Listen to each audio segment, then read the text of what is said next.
E aí galera, você já assistiu o filme Corações Sujos? É um filme baseado no best-seller do autor Fernando Moraes. Isso aí, é o mesmo ator que escreveu a biografia Olga, que também virou filme. Bom, Corações Sujos conta a história de comunidades japonesas no Brasil no período pós-Segunda Guerra Mundial.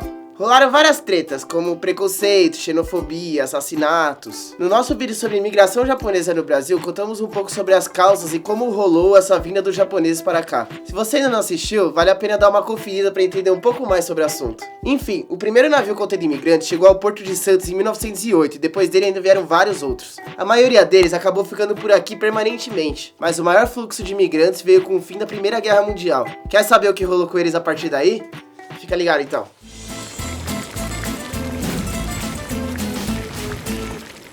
Com o fim da Primeira Guerra Mundial, o fluxo de imigrantes japoneses ao Brasil aumentou muito. Afinal, as empresas continuavam divulgando que no Brasil rolava um enriquecimento rápido. E além disso, outro fator que também contribuiu para este aumento tão acentuado de imigrantes foi porque o governo dos Estados Unidos baniu a entrada de imigrantes japoneses em 1924. E países como Canadá e Austrália também restringiram a imigração. Com isso, o Brasil era um dos poucos países do mundo a aceitar imigrantes japoneses. Vieram 164 mil imigrantes do Japão para o Brasil entre os anos de 1917 e 1940. Muitos deles, inclusive, a partir de 1930, vinham não mais com a intenção apenas de trabalhar nas fazendas, mas também de se estabelecer permanentemente por aqui. Isso por serem atraídos pelos parentes bem-sucedidos que já estavam aqui. Durante a década de 1930, começaram a recrutar mão de obra não apenas para as fazendas de café, mas também para cultivar arroz, morango e chá. A grande maioria deles foram para São Paulo. Veio tanta gente que o Brasil acabou sendo o país com o maior número de japoneses, fora o Japão. Porém, em 1930 se iniciou a Era Vargas, que trouxe consigo o nacionalismo.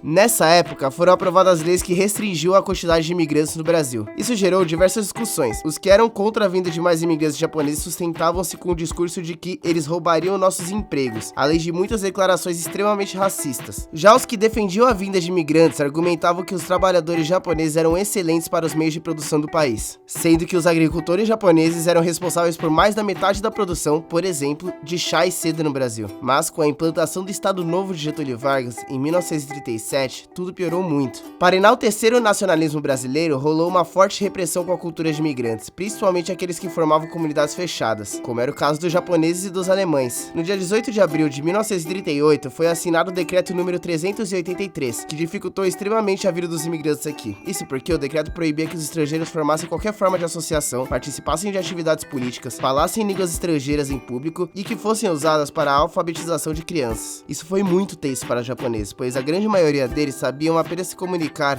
usando a língua japonesa. As revistas, jornais e livros em línguas estrangeiras também foram proibidos, sendo permitidos apenas aqueles que fossem bilíngues. Isso parou a circulação, pois publicações bilíngues eram muito caras. Ou seja, todas essas proibições acabaram fazendo com que os japoneses ficassem sem qualquer tipo de acesso à informação, visto que nem entendia o português. E tudo piorou ainda mais quando, em 1939, começou a Segunda Guerra Mundial. Inclusive, se você quiser saber mais sobre a Segunda Guerra Mundial, temos uma série irada e muito bem detalhada sobre o assunto. Vale muito a pena assistir. Bom, em 1941, os jornais das comunidades estrangeiras foram fechados e a última notícia que os japoneses do Brasil tiveram da guerra foi que o Japão estava em vantagem.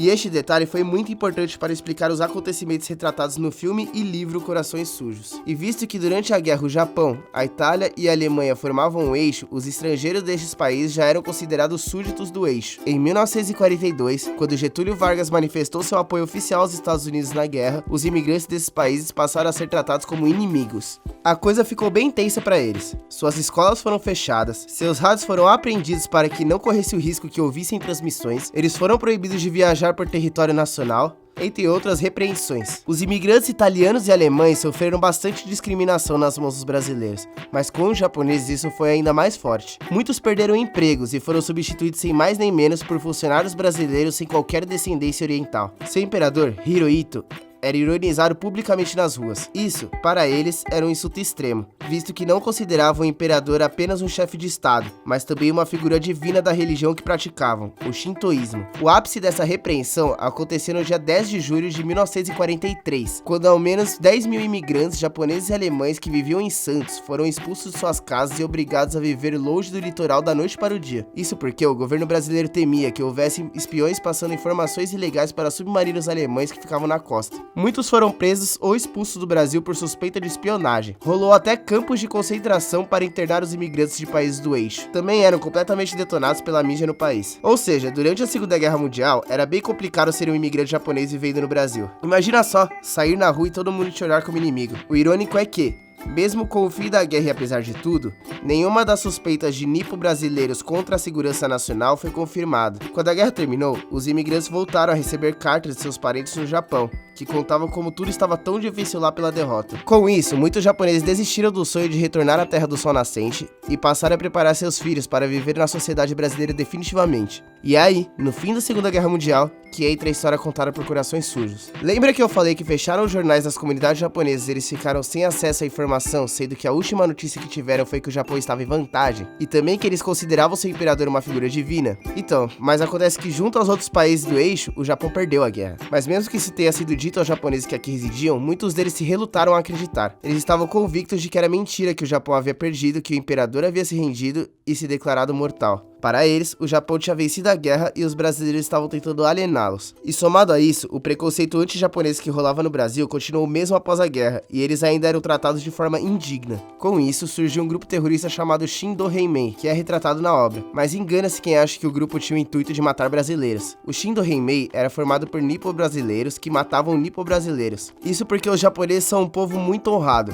Então falar que eles perderam a guerra e que seu imperador é mortal, para eles que não acreditavam, era um insulto. Mas pior que um brasileiro falando que o Japão perdeu a guerra, era um japonês falando isso. Isso porque eles consideravam uma traição para um japonês acreditar nisso. Era uma traição absurda um japonês que não acredita em sua própria nação e em seu próprio imperador. Os japoneses que acreditavam na derrota do Japão na guerra eram considerados sem honra, traidores e com corações sujos. E por isso, os membros do Shindo Heimei caçavam e assassinavam esses japoneses que diziam que o Japão perdeu. Mas eventualmente a verdade deu as caras e os assassinatos pararam. O fim da Segunda Guerra Mundial fez com que os japoneses que viviam no Brasil fizessem um êxodo rural. A maioria deles deixou de trabalhar nas fazendas para ir à cidade se tornar comerciantes. Após a guerra, algumas medidas contra japoneses ainda foram propostas na Assembleia Nacional Constituinte de 1946. Foi votada uma emenda que dizia apenas: abre aspas, é proibida a entrada no país de imigrantes japoneses de qualquer idade e qualquer procedência, fecha aspas. A votação terminou em empate, com 99 votos a favor e 99 votos contra. Coube ao senador que presidia a sessão, Fernando de Melo Vieira, dar seu voto de Minerva para desempatar. E ele votou contra a emenda, fazendo com que os japoneses não fossem proibidos de entrar no país por apenas um voto. E apesar disso, o fluxo de imigração aumentou novamente quando começou a década de 1950 e só foi cessar em 1973. Depois, no início da década de 1980,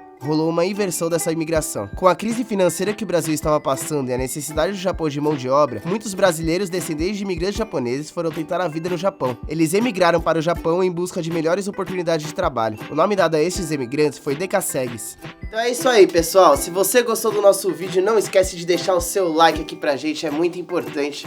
Se você tem alguma sugestão, quer mandar algum roteiro, tem alguma dúvida, pode comentar aí que a gente lê e responde tudo. Não esquece de seguir o Revisão também nas redes sociais, temos Facebook, Instagram, além do YouTube aqui, né? Se você tem algum material que quer enviar pra gente, pode enviar no nosso e-mail, que é revisão@canalrevisão.com.br. Se você quiser que a gente continue fornecendo conteúdo gratuito de educação pra você, dá uma ajudinha pra gente aqui, é muito importante no nosso crowdfunding, que é apoia.se/canalrevisão. Valeu, galera, é isso.